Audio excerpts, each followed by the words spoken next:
Solid আর liquid গ্যাসকে একসাথে বলা হচ্ছে ফ্লুইড, বা ম্যাটেরিয়ালকে দুইটা টাইপের পার্ট করলে একটা ফ্লুইড একটা নন ফ্লুইড। তো নন ফ্লুইড হচ্ছে সলিড, ফ্লুইড হচ্ছে লিকুইড গ্যাস। চ্যাপ্টার অর্ধেক হচ্ছে সলিড নিয়ে আলোচনা, এবং তোমরা স্ক্রিনটা দেখতে পাচ্ছ তো মনে হয়, তাই না? সলিড লিকুইড গ্যাসের। জি ভাই দেখা যাচ্ছে। আচ্ছা, এবং চ্যাপ্টারের বাকি হাফে হচ্ছে ফ্লুইড, দ্যাট ইজ লিকুইড আর গ্যাস নিয়ে আলোচনা। দেন সলিডের একটা প্রপার্টি হচ্ছে ইলাস্টিসিটি, যেটা শুধুমাত্র সলিডে এক্সিস্ট করে, এবং সেটা মানে হচ্ছে কোন একটা জিনিসের তুমি যদি শেপ চেঞ্জ করো তখন তার আবার আগের জায়গায় ফিরে আসার যে টেন্ডেন্সি, সেটাকে আমরা বলি ইলাস্টিসিটি।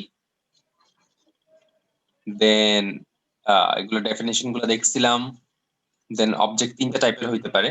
একটা হচ্ছে নন ইলাস্টিক। নন ইলাস্টিক মানে হচ্ছে তুমি যদি তার শেপ চেঞ্জ করো সে আর আগের জায়গাতে ফিরে আসবে না। ফর এক্সাম্পল একটা কাগজ, তুমি তাকে তোমরা মুছড়া ফেললে সে আর আগের জায়গায় আসবে না। দেন পারফেক্টলি ইলাস্টিক, যার মানে হচ্ছে একটা রাবার বা একটা স্প্রিং, যে আবার আগের জায়গায় ফিরে আসবে। এবং থার্ডলি হচ্ছে একটা রিজিড অবজেক্ট, যার শেপ তুমি চেঞ্জই করতে পারবে না। মানে এই দুইটাতে ছিল কি, শেপ চেঞ্জ করলে আর ফিরে আসবে না, আর সেকেন্ডটা শেপ চেঞ্জ করলে আবার ফিরে আসবে। থার্ডটা হচ্ছে রিজিড, যার শেপ তুমি চেঞ্জই করতে পারবে না। ফর এক্সাম্পল একটা মোবাইল ফোন বলতে পারো, অথবা একটা চেয়ার বলতে পারো, চেয়ার টেবিল, এরকম যে কোনো কিছু বলতে পারো আর কি।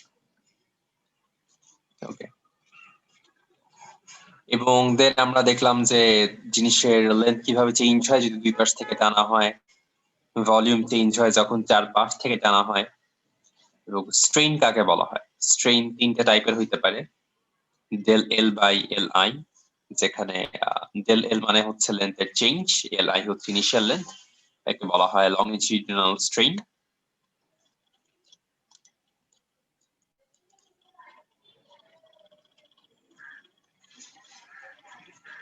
এই যে তিনটা টাইপের স্ট্রেইন নিয়ে আমরা কথা বললাম, লংজিটিউডিনাল, দেন ভলিউম স্ট্রেইন, দেন হচ্ছে শিয়ারিং স্ট্রেইন। প্রত্যেকটার ফর্মুলা দেখছি আমরা, ফর্মুলা গুলা প্রিটি স্ট্রেইট ফরওয়ার্ড।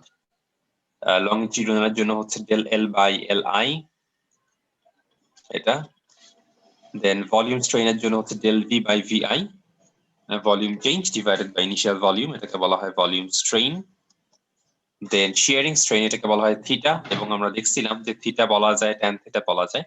যখন থিটা বলবো তখন এটা রেডিয়ানে, যখন ট্যান থিটা বলবো এটা হচ্ছে ডিগ্রিতে।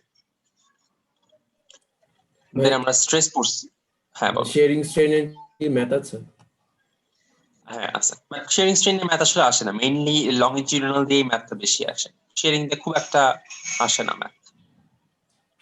আমরা একটা এক্সাম্পল দেখবো, বলবো প্রতিটার একটা করে এক্সাম্পল দেখবো।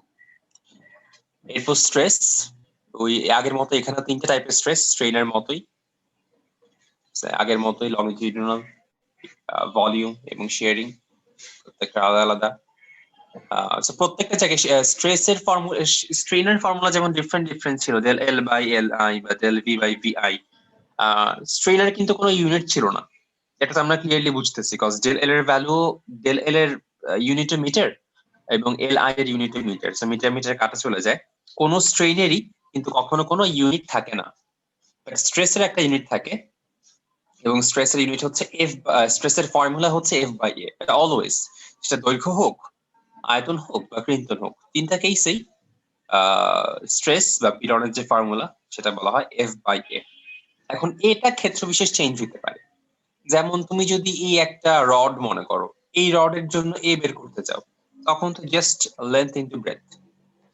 কিন্তু ধরো এই সিলিন্ডারটার জন্য তুমি তখন তার এ বের করতে যাচ্ছ, এরিয়া কত, তখন তো পাই আর স্কয়ার।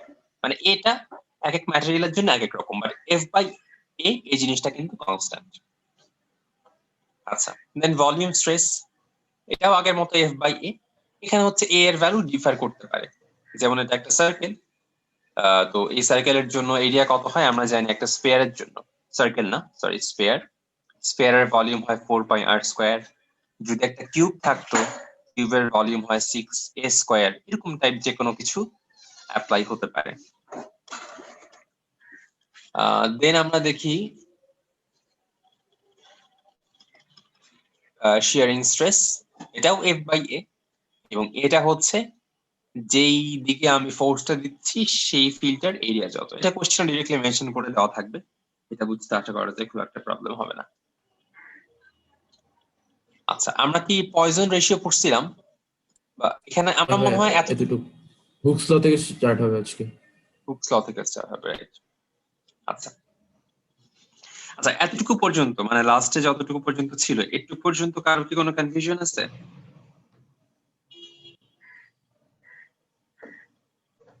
না ভাইয়া। না, নাই।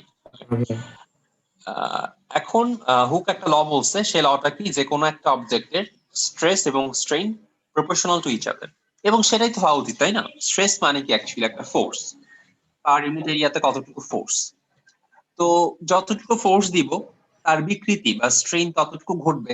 স্ট্রেস যত বেশি দিব, ফোর্স যত বেশি, বিকৃতি তত বেশি ঘটবে। এটাই তো স্বাভাবিক, এবং সেটা একটা ল দিয়ে এক্সপ্রেস করছে, যে স্ট্রেস প্রপোর্শনাল টু স্ট্রেইন। তার মানে এখন আমি তিনটা কিন্তু ল পাচ্ছি। একটা কি লেন্থের জন্য, লেন্থের স্ট্রেস ডিভাইডেড বাই লেন্থের স্ট্রেইন, ভলিউমের স্ট্রেস, ভলিউমের স্ট্রেইন, এবং শিয়ারিং স্ট্রেস, শিয়ারিং স্ট্রেইন। প্রত্যেকটার যে রেশিও তিনটার আলাদা তিনটা নাম দেওয়া হচ্ছে। লংিটিউডিনাল যেটা, সেটাকে বলা হয় ইয়ংস মডুলাস, এবং যেটা ভলিউমের সেটাকে বলা হয় বাল্কস মডুলাস, এবং যেটা শিয়ারিং এর যেটা নাম থেকেই শিয়ার মডুলাস বলা হয়। এই তিনটা কোত্থেকে আসছে? জাস্ট এই তিনটা কিন্তু আমরা নিজেরাই ফর্মুলা বের করতে পারবো, মুখস্থ করার দরকার নাই। কিভাবে করতে পারবো একটু দেখি।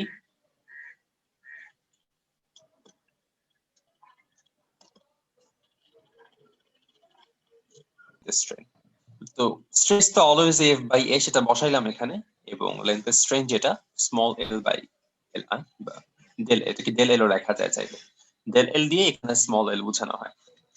তো আলটিমেটলি আমাদের এই ফর্মুলাটা আসলো, এটাই হচ্ছে আমাদের ইয়াংস মডুলাসের ফর্মুলা। কি নরমালি খুব ইয়াংস একটা ইউজ করা, মডুলাস না এটা ফিক্সড ভ্যালু? এটা এক একটা ম্যাটেরিয়ালের জন্য ফিক্সড ভ্যালু, সবার জন্য না। লোহার জন্য ইয়াংস মডুলাস ফিক্সড, আবার আয়রন কি বলে কাঠের জন্য ইয়াংস মডুলাস আরেকটা ভ্যালু ফিক্সড, এরকম আর কি। আচ্ছা, তো এটাই হচ্ছে ইয়াংস মডুলাস। এখন আমি যদি তার ডেফিনিশন দিতে চাই, ডেফিনিশনটা কিভাবে দিতে পারবো? ওই আগের মতো, আগের টেকনিকে আমরা অবলম্বন করব, সবকিছুর ভ্যালু 1 বানাই দিব। তো এখানে কে কে আছে একটু দেখি। যদি কোনো একটা জিনিসের এরিয়া 1 মিটার পার স্কয়ার হয়ে যায়, বা ইউনিট এরিয়া হয়ে যায়, এবং স্মল এলটা কি অ্যাকচুয়ালি ইনক্রিজ অফ লেন্থ বা চেঞ্জ অফ লেন্থ, আর ক্যাপিটাল এলটা হচ্ছে ইনিশিয়াল লেন্থ, তাই না? তো আমি যদি বলি যে চেঞ্জ অফ লেন্থ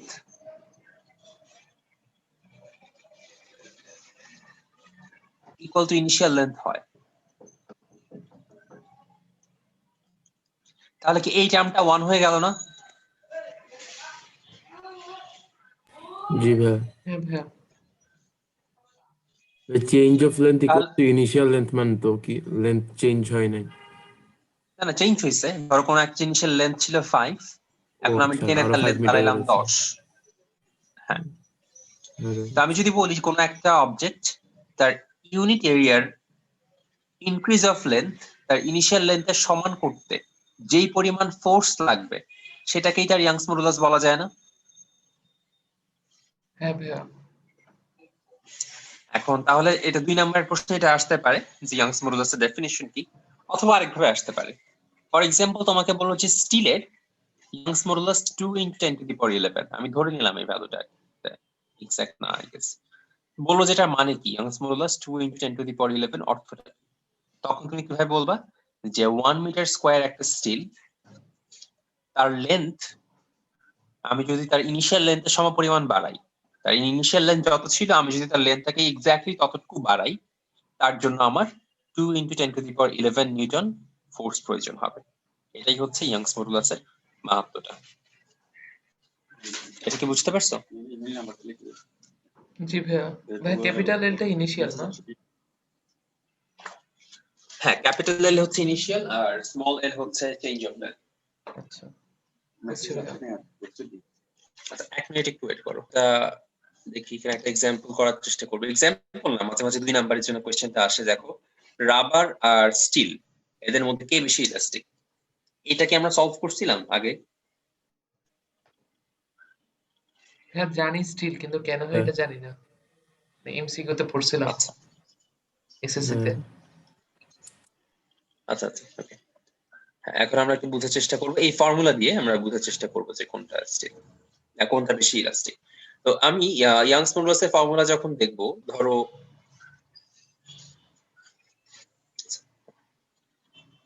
এই দুটোর মধ্যে কম্পারিজন দেখো, একটা হচ্ছে YS স্টিল এবং YR রাবার। তো তুমি দুইটা রড নিলা, রড বলতে একটা হচ্ছে স্টিলের একটা স্টিলের সিলিন্ডার, একটা হচ্ছে রাবারের সিলিন্ডার। রাবারের সিলিন্ডার না, রাবারটাকে নিজে একটা সিলিন্ডার আকৃতি বলতে পারো। তো তুমি করলা কি, দুইজনেরই সিমিলার লেন্থ নিলা, মানে স্টিলের লেন্থ যদি তুমি 5 মিটার নাও, রাবারটার লেন্থ হচ্ছে 5 মিটার, সমান নিবা আর কি, যে কোনো কিছু নিতে পারো, ক্যাপিটাল এল। স্টিলে এরিয়া যত হবে রাবারের এরিয়া ঠিক ততটুকুই হবে, এবং স্টিলে তুমি যতটুকু ফোর্স অ্যাপ্লাই করবা রাবারে এক্স্যাক্ট ততটুকু ফোর্স অ্যাপ্লাই করবা। সো এখানে YS এর এই ইকুয়েশনটা আসলো এবং YR এর এই ইকুয়েশনটা আসলো। এতটুকু নিয়ে কোনো প্রবলেম আছে কিনা দেখো তো। না ভাইয়া নেই।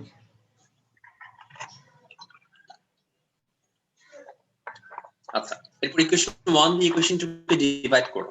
ডিভাইড করলে কি কাটা চলে যাবে, ফোর্স যেহেতু ইকুয়াল এটা কাটা চলে যাবে, এরিয়া ইকুয়াল এ কাটা চলে যাবে, ইনিশিয়াল লেন্থ ইকুয়াল এ ইনিশিয়াল লেন্থ কাটা চলে যাবে।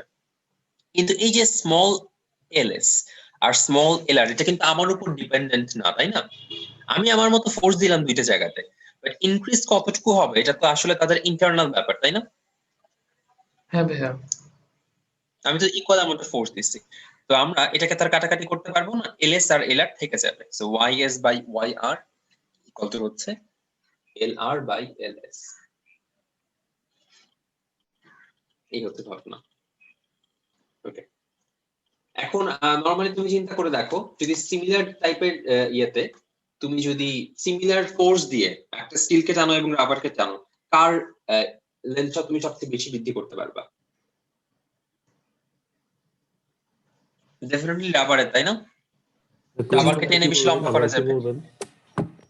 হ্যাঁ, তুমি ধরো 1 মিটার একটা স্টিল নিলা আর 1 মিটার একটা রাবার নিলা, কাকে টেনে লম্বা করা পসিবল? একই ফোর্স দিলা তুমি দুইটা জায়গাতে, কোনটা বেশি লম্বা হবে?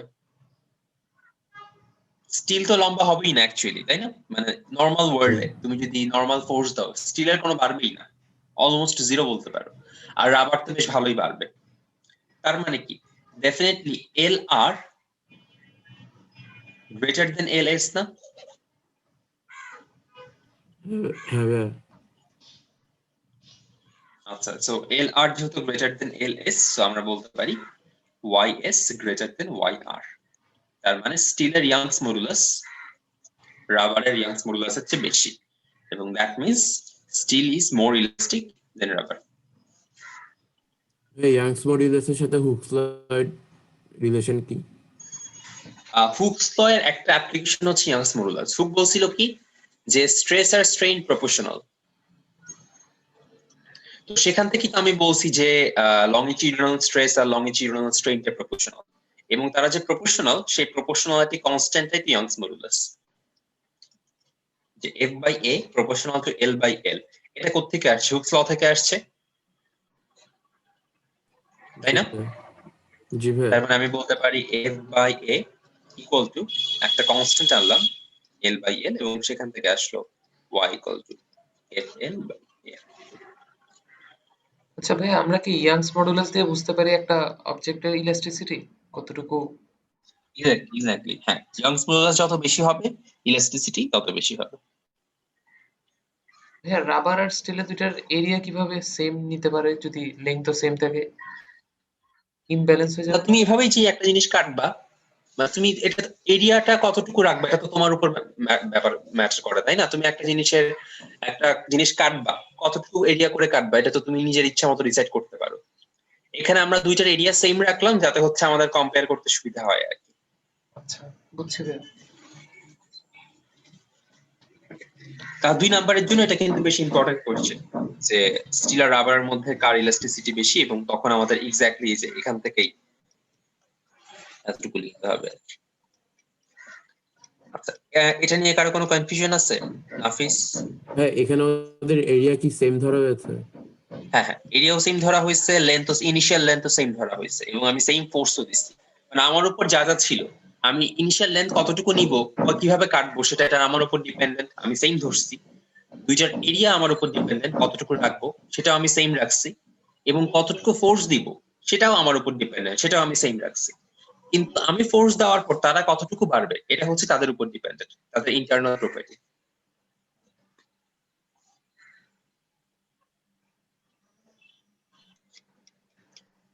মাহিন বুঝছো তো না? আচ্ছা, এগুলো মুখস্থ করার কোনো দরকার নাই, এগুলো মুখস্থ করবা না, আসবে না পরীক্ষাতে, স্যাররা কলেজে দিতে পারে, ইউনিভার্সিটিতে বা বোর্ডে কখনো আসবে না। তো এখান থেকে তুমি জাস্ট চার্ট থেকে যে বুঝতে পারবা আর কি, যে কার ইয়াংস মডুলাসের ভ্যালুটা বেশি। আচ্ছা, আমাকে একটু বলো তো ইয়াংস মডুলাসের ইউনিট কি হবে?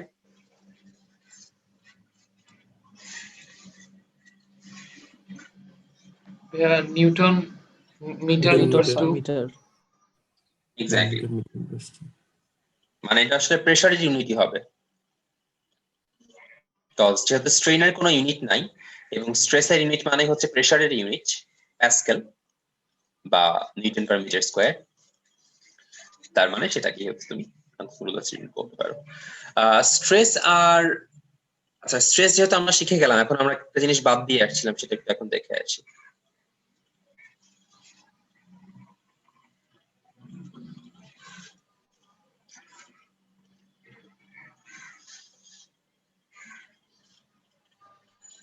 আচ্ছা, আমরা মনে হয় জিনিসগুলো বাদ দিয়ে আসছিলাম, বলছিলাম যে পরে দেখবো। আচ্ছা, এখন আশা করি সবগুলো আমরা বুঝতে পারবো, এটা বাদ দিয়েছিলাম মোস্ট প্রবাবলি। তারপরে দেখে নেই ইলাস্টিসিটি লিমিট, মানে হচ্ছে যতটুকু পর্যন্ত রাখলে একটা অবজেক্ট ইলাস্টিক থাকবে। ব্রেকিং ফোর্স, ব্রেকিং ফোর্স মানে একটা জিনিসকে যত ফোর্সে টানলে জিনিসটা ছিঁড়েই যাবে। তার মানে রাবারকে ধরো আমরা আমাদের নর্মাল ফোর্স দিয়ে টেনে হয়তো ছিঁড়তে পারবো না, কিন্তু তাকে যদি সাফিসিয়েন্ট অ্যামাউন্ট অফ ফোর্স দেওয়া হয় কোনো একটা মেশিন দিয়ে অথবা যে কোনো একটা কিছু দিয়ে, তখন কিন্তু সে ছিঁড়ে যাবে।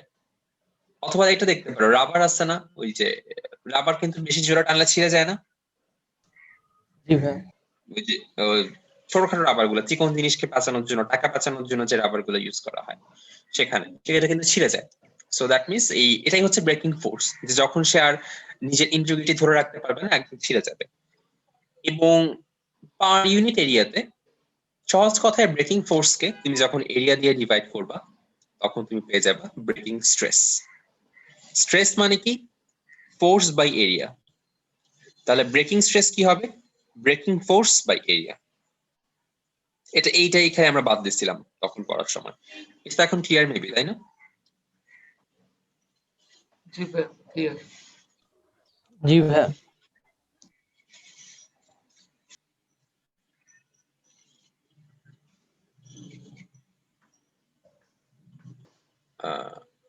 সো এখানে আমরা দেখতে পাচ্ছি যে যদি জিজ্ঞাসা করা হয় যে কার ইলাস্টিসিটি সবচেয়ে বেশি, এখান থেকে দেখে কি বুঝবা কার ইলাস্টিসিটি সবচেয়ে বেশি?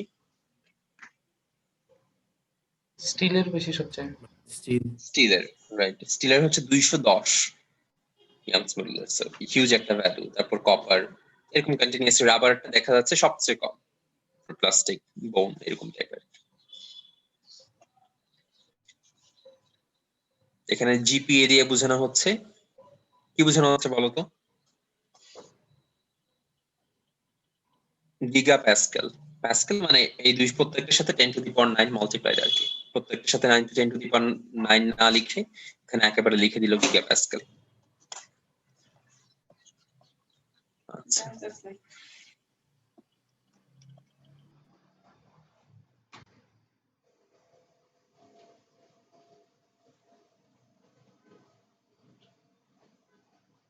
তার ডেনসিটি বলে দেওয়া, তার ইয়াংস মডুলাস বলে দেওয়া।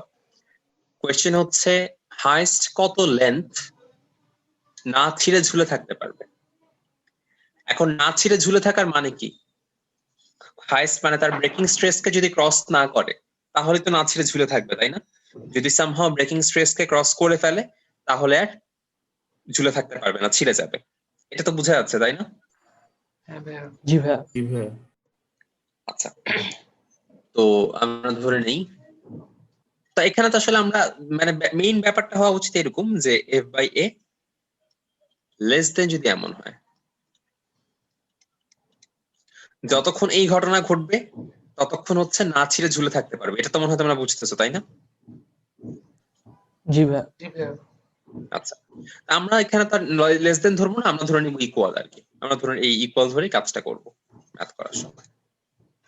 ঠিক আছে, তা আমরা ম্যাথ লেখা শুরু করি একের পর এক।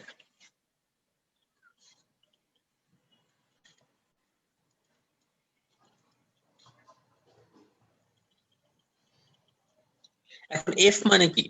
এই যে একটা অবজেক্ট, তার এফ মানে কি? এমজি না, নিচের দিকে 8 থেকে কত জোরে টানতেছে, সো আমি এখানে লিখবো কি এমজি।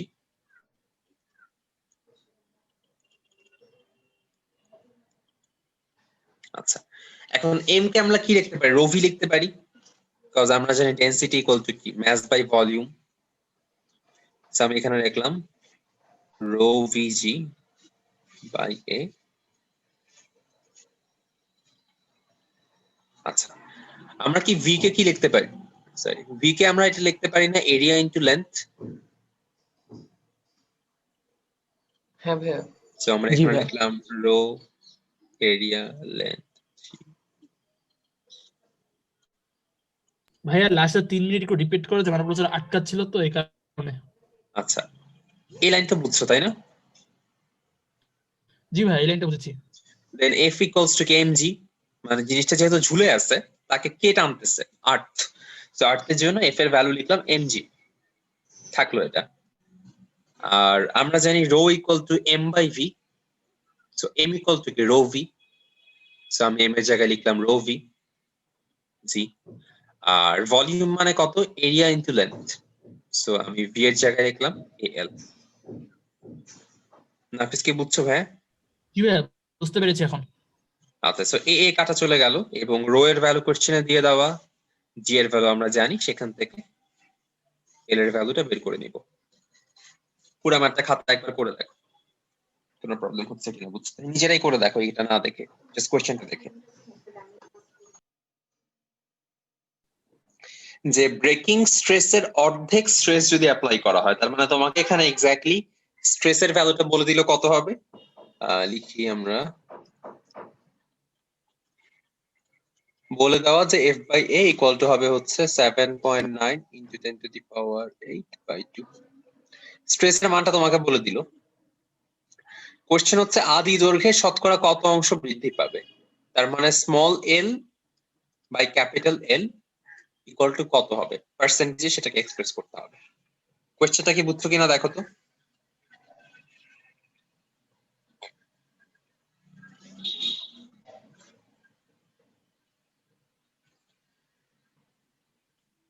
জি ভাইয়া বুঝছি আচ্ছা,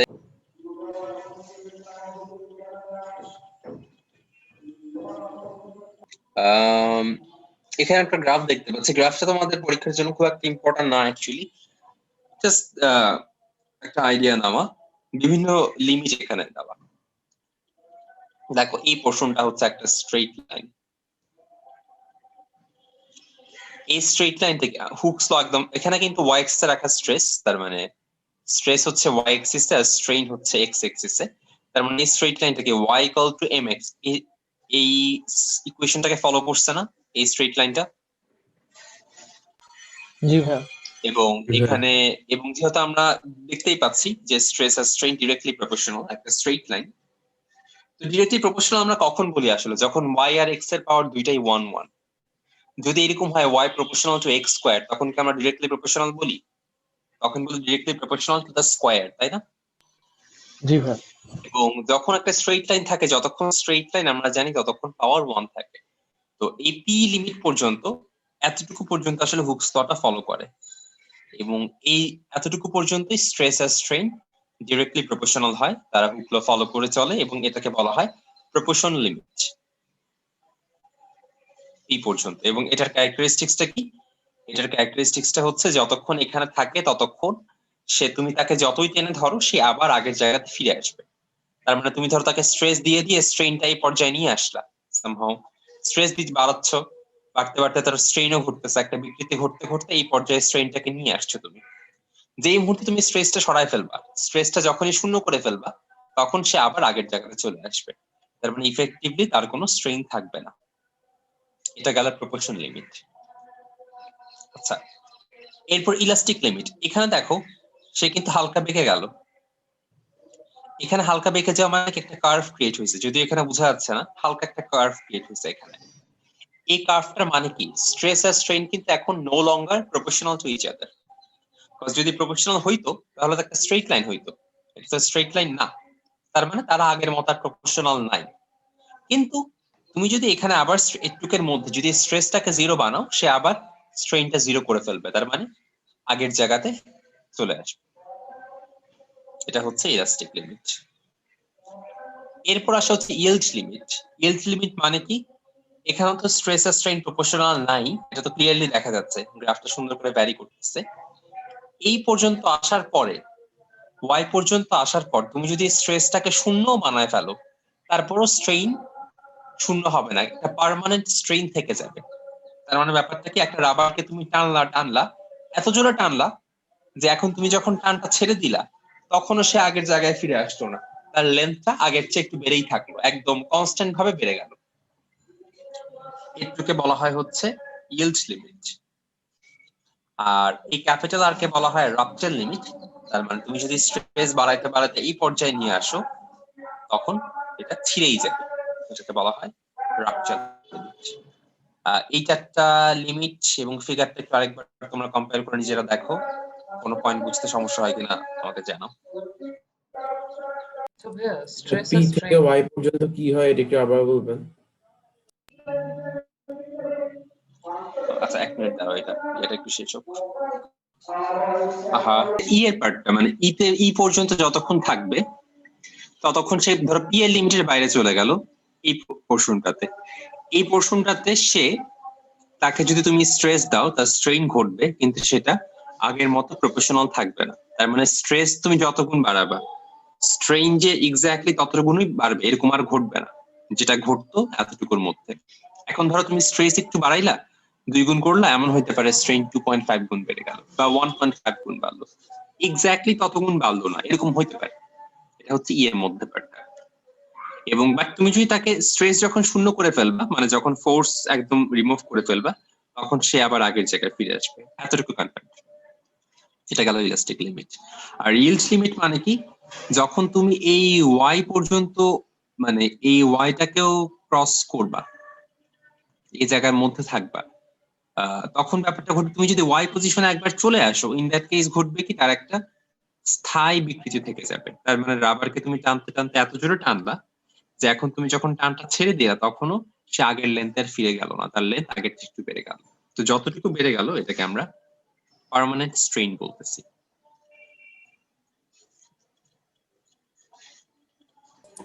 বুঝছি ভাই। আচ্ছা ভাইয়া স্ট্রেস আর স্ট্রেন দুইটাই তো মানে পার্থক্য কি, দুইটাই তো সেম লাগছে আমার কাছে। স্ট্রেস তো অ্যাপ্লাইড ফোর্স, স্ট্রেস হচ্ছে আমি পার ইউনিট এরিয়াতে কতটুকু ফোর্স দিচ্ছি, এবং হ্যাঁ স্ট্রেস দেওয়ার ফলে একটা জিনিসের স্ট্রেইন প্রডিউস হচ্ছে। স্ট্রেইন মানে তার লেন্থটা বেড়ে যাচ্ছে বা এরিয়া বেড়ে যাচ্ছে।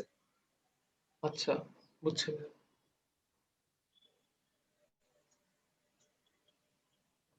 আচ্ছা, চিন্তা কর, আমরা যে দেখলাম Y equal to stress by strain, তার মানে আমি যদি এটাকে Y equal to M X হিসেবে চিন্তা করি, তাহলে স্ট্রেস আর স্ট্রেইনের রেশিও যেটা, সেটাকে আমরা ইয়াংস মডুলাস বলতে পারি না?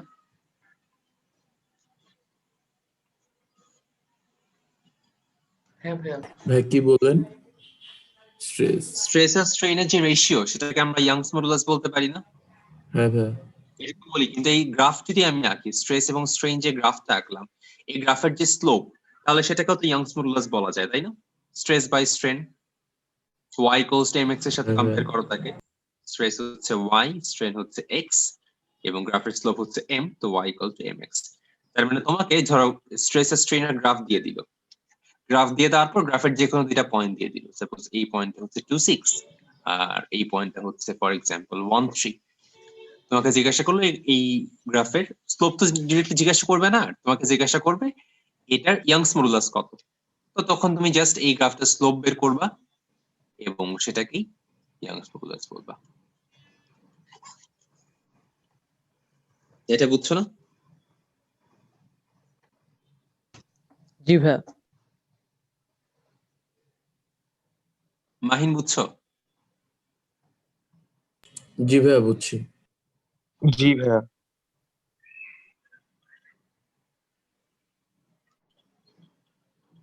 এরিয়াটা কিসের কাজে লাগবে এটা একটু বোঝার চেষ্টা করি। ধরো এই গ্রাফটা আমরা যখন লিখছিলাম যে ভেলোসিটি ভার্সেস টাইম গ্রাফের এরিয়া, এটাকে কি বলা হয়? ডিস্টেন্স বলা হয় না? জি ভাইয়া। কারণটা কি এস ইকুয়ালস টু ভিটি। তার মানে এই গ্রাফের যে এরিয়া সেটাকে আমরা কি বলতে পারি? স্ট্রেস ইনটু স্ট্রেইন বলতে পারি তো, তাই না? জি ভাইয়া। জি ভাইয়া। আচ্ছা, এখন স্ট্রেস ইনটু স্ট্রেইন কি হয় একটু বোঝার চেষ্টা করি। স্ট্রেসের ইউনিট হচ্ছে নিউটন পার মিটার স্কয়ার, এবং স্ট্রেইনের তো কোনো ইউনিট নাই হ্যাঁ যেটাকে হাফ আমি মিটার হবে পার না মিটার আগে? লিখি। কোথায়? হ্যাঁ, এই গ্রাফের এরিয়াতে হ্যাঁ half into stress into strain হবে, যেটা কিছু তো ট্রায়াঙ্গেল, দ্যাটস ওয়াই সেটা হবে। Okay. তো এই জায়গাটাতে স্ট্রেসের যে এই ইউনিটটা আমরা একটু দেখি, নিউটন পার মিটার স্কয়ার। স্ট্রেইনের ইউনিট হচ্ছে মিটার পার মিটার, মানে small L by capital L. এখান থেকে দেখো পাচ্ছে কি ultimately newton metre per metre cube.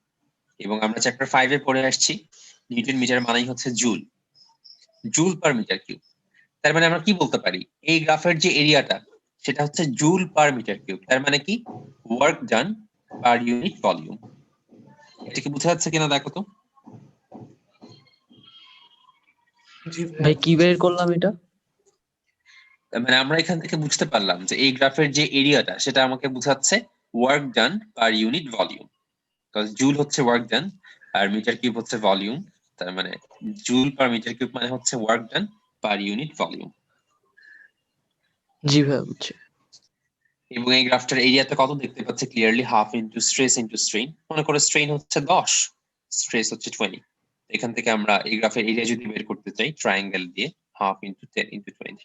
তার মানে তোমাকে যদি এমন কোনো কোয়েশ্চেন আসে যে কোনো একটা স্কেল বা যে কোনো একটা রাবার, তাকে তুমি 20 প্যাসকেল স্ট্রেস দিলা এবং অ্যাজ এ রেজাল্ট তার স্ট্রেইনের অ্যামাউন্ট হচ্ছে 10, তখন তার এবং এই জিনিসটার এরিয়া হচ্ছে ফর এক্সাম্পল 2 মিটার স্কয়ার। কোয়েশ্চেনটা আবার খেয়াল করে দেখো, একটা রাবার যার এরিয়া 2 মিটার স্কয়ার, তার লেন্থ হচ্ছে 2 metre, length 2 metre, area 2 metre square, তাকে তুমি স্ট্রেস দিলা 20 প্যাসকেল, অ্যাজ এ রেজাল্ট তার স্ট্রেইন ঘটলো 10। কোয়েশ্চেন হচ্ছে টোটাল ওয়ার্ক ডান কত।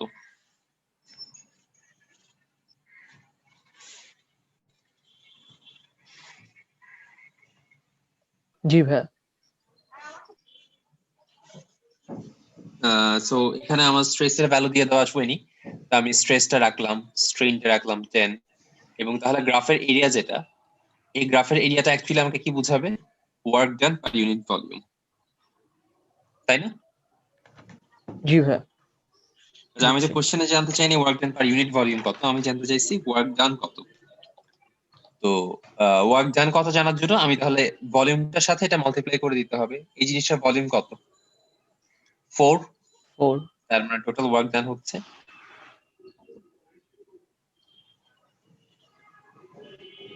বুঝছো? এটা দেখো তো সবাই বুঝছো কিনা আমাকে একটু কনফার্ম করো। হ্যাঁ, ওয়ার্ক ডান পার ভলিউম থেকে এটাকে খালি ওয়ার্ক ডানই কিভাবে নিলেন?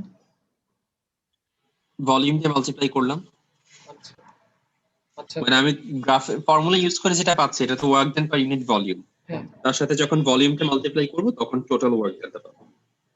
বুঝছি ভাইয়া। এরিয়া লেন্থ কোশ্চেনে বলে দেওয়া ছিল 2 মিটার আর 2 মিটার, তার মানে ভলিউম হচ্ছে দুইটার মাল্টিপ্লিকেশন। আচ্ছা, বুঝতে পেরেছি, আমি বুঝতে পেরেছি।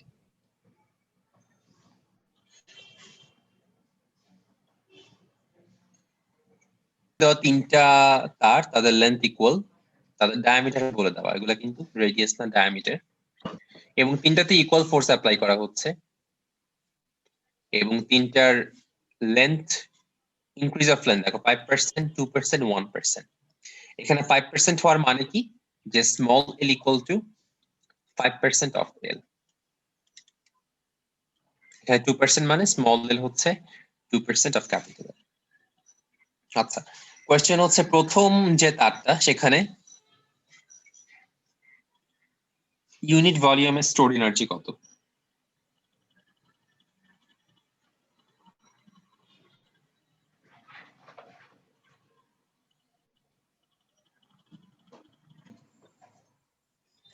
5% দেখো, ইনক্রিজ অফ লেন্থ 5% কোশ্চেনে বলে দেওয়া, তার মানে হচ্ছে স্মল এলটা equal to 5% of capital L.